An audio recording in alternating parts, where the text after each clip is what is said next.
It's 8 iconic things about classic Las Vegas.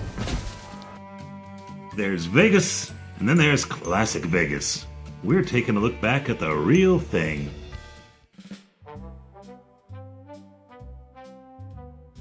Picture a place where a waitress could become a millionaire overnight, where movie stars drank till sunrise, and where the brightest lights on earth rose out of the middle of a dead desert. That place was Las Vegas. And strangely enough, the most famous part of Vegas is not actually in Las Vegas. The legendary Strip sits just outside the city limits, on unincorporated land that gave casino owners unusual freedom to build bigger, louder, and wilder than almost anywhere else in America. That loophole helped create a city that operated by its own rules.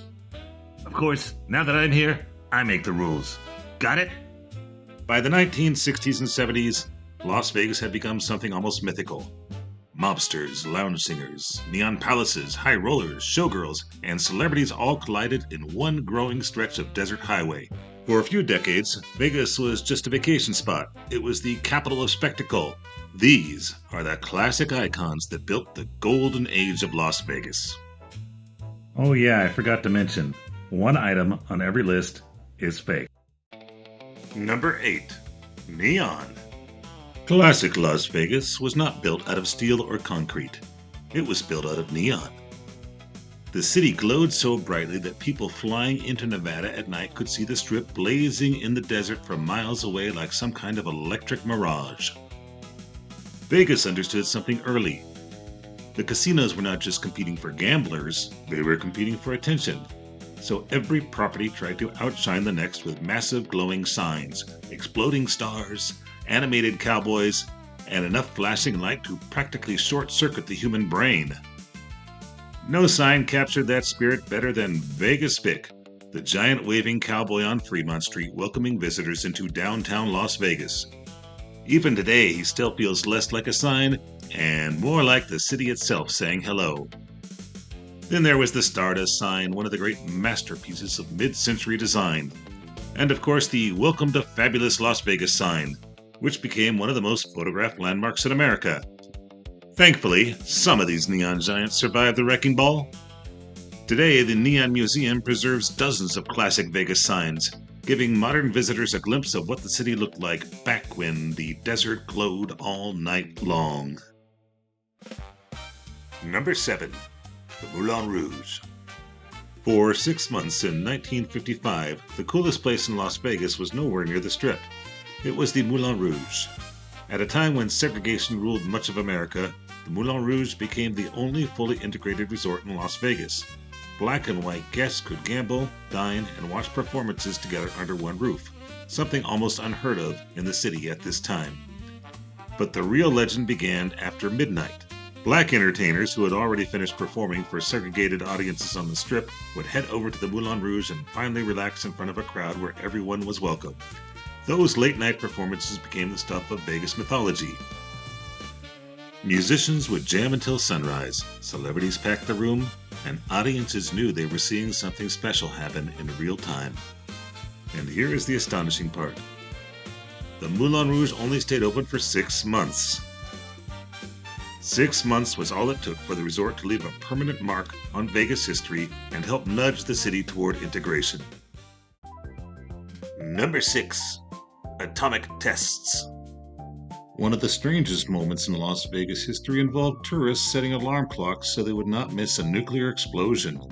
In the 1950s, the Nevada test site sat just 65 miles from the city. When the government detonated atomic bombs in the desert, the glow could sometimes be seen from the rooftops of the casinos. And because this was Las Vegas, the city did not react with fear. It reacted with marketing. Hotels threw rooftop viewing parties. Visitors gathered before sunrise with cocktails in hand, waiting for mushroom clouds to rise over the horizon. Casinos printed atomic-themed drink menus. Newspapers published detonation schedules so tourists could plan vacations around nuclear tests. Vegas even crowned beauty queens with names like Miss Atomic Bomb. And today, Vegas even has an atomic museum. Today it sounds completely insane, but it captured the spirit of classic Las Vegas perfectly. This was a city that could turn literally anything into a spectacle, even the apocalypse. Number 5. Elvis. Ladies and gentlemen, Elvis has entered the list. By the late 1960s, a lot of people thought Elvis Presley's best days were behind him. Rock music had changed. New artists had taken over the charts. After years of forgettable Hollywood movies, Elvis no longer seemed like the future of music. Then he walked onto a Las Vegas stage. In 1969, Elvis opened at the International Hotel and completely took over the city. The comeback was so explosive that Vegas practically became his second kingdom. Suddenly, the jumpsuits, the karate poses, the massive orchestra, the screaming audiences, all of it worked perfectly in Vegas. What might have seemed excessive anywhere else became pure magic under those casino lights. And unlike many of his films, Viva Las Vegas actually helped strengthen that connection years earlier. The movie captured Vegas at its glossy mid-century peak and paired Elvis with Anne Margaret in one of the most genuinely entertaining performances of his film career. They had Elvis, and they had Anne Margaret. Everybody rose a little to the occasion. But the residency was something else entirely. Night after night, audiences packed the showroom just to watch Elvis command the stage with a level of charisma almost impossible to explain today. Elvis did not just revive his career. In many ways, it preserved the myth of Elvis Presley for the rest of history. It's a town of legends, and I like to think I'm a small part of that. Very small. Minuscule. If you'd like to support the Ggreg Kingdom, go to gregslist.com and you can find links to my Patreon page and my Amazon wish list. And of course, the easiest way to follow me is to click subscribe using that little icon in the corner. Thank you. And now, back to the list. Number 4. Howard Hughes. There may have been no stranger celebrity resident in classic Las Vegas than Howard Hughes.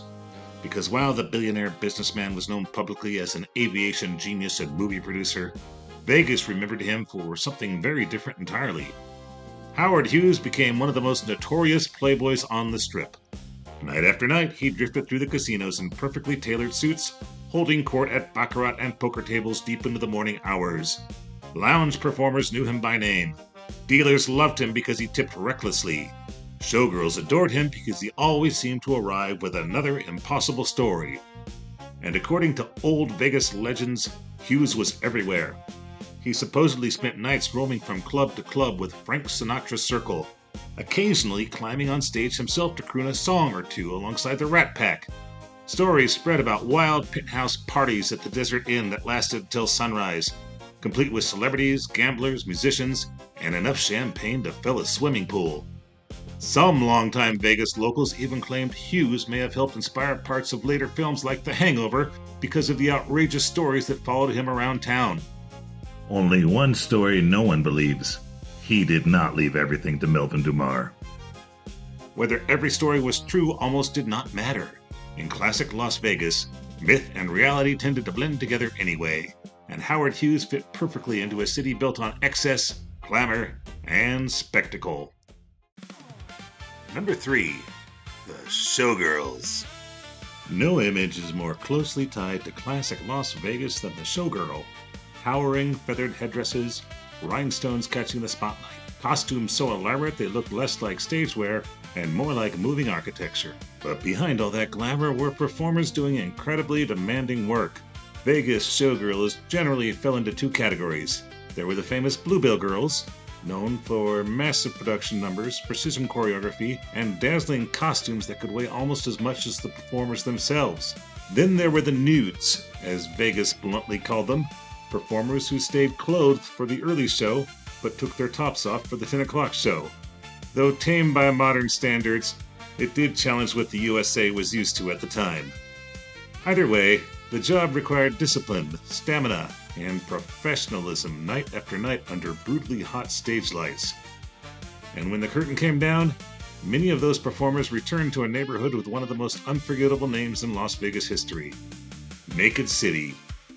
Located near what is now the Stratosphere Tower area, Naked City became home to dancers, performers, musicians, and casino workers who kept Las Vegas running through the night.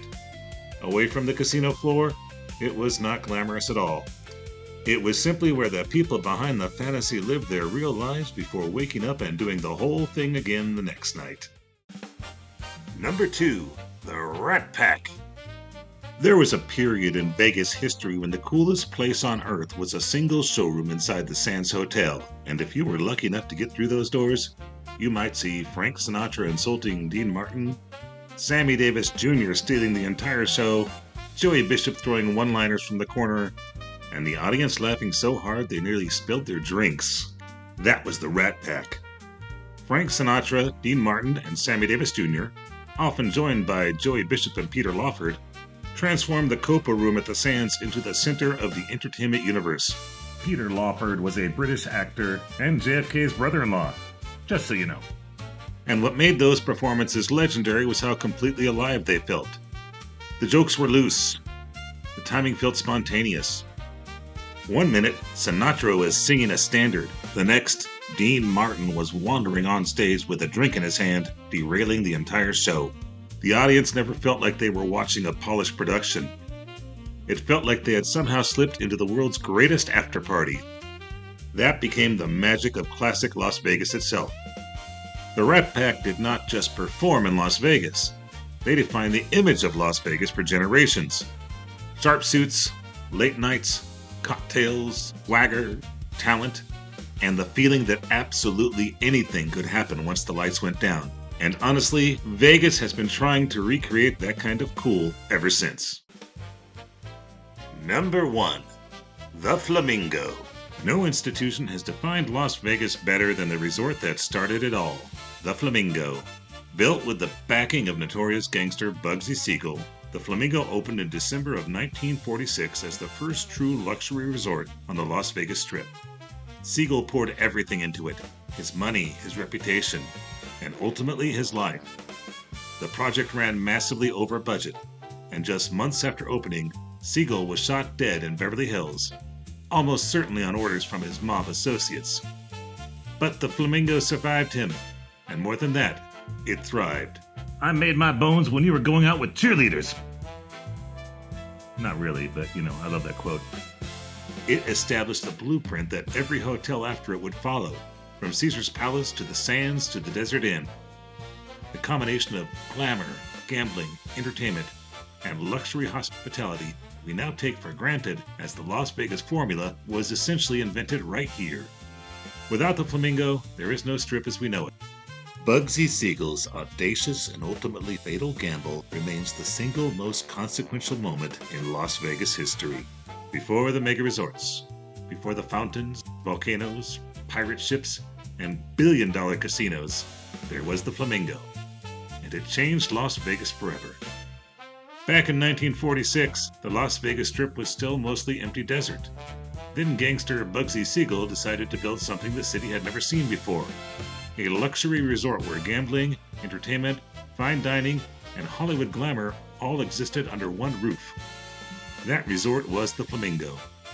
The project became infamous almost immediately. Costs exploded out of control. Mob investors grew furious. Rumors spread that Siegel was skimming money. And just months after the Flamingo opened, Bugsy Siegel was shot to death in Beverly Hills, almost certainly on orders connected to organized crime.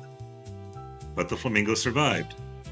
And more importantly, it became the blueprint for modern Las Vegas. Everything people now associate with the Strip, celebrity entertainment, luxury hotels, casino gambling, fine restaurants, glamorous nightlife, traces back in some way to what the Flamingo started in the middle of the desert. Have you figured out the fake yet? Comment below if you think you know.